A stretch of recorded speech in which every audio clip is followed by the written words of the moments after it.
time has come for us as a country to crack down on all the errant drivers, to crack down on all unroadworthy motor vehicles, and also to enforce the traffic laws of our country to the letter to avoid these needless deaths.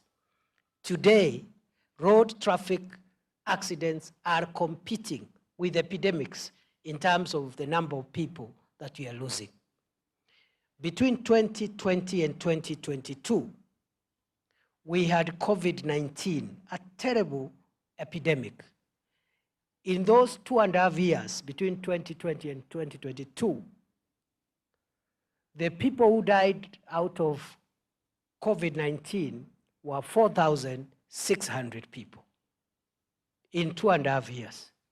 Yet, in 1 year alone, 4,000 people are dying out of traffic accidents, meaning this problem of road traffic accident is worse off than even serious epidemics like COVID-19.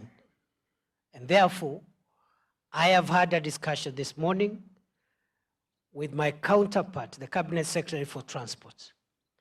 And between us, the National Police Service Traffic Department, and the National Transport Safety Agency, NTSA, we must come with a program to rein in on the problem of road traffic accidents, enforce the law, and make sure that we bring down the numbers of our people that we are losing every year through road traffic accidents, and the number of our people that are getting injured and are wasting critical family resources in hospitals because of road traffic accidents.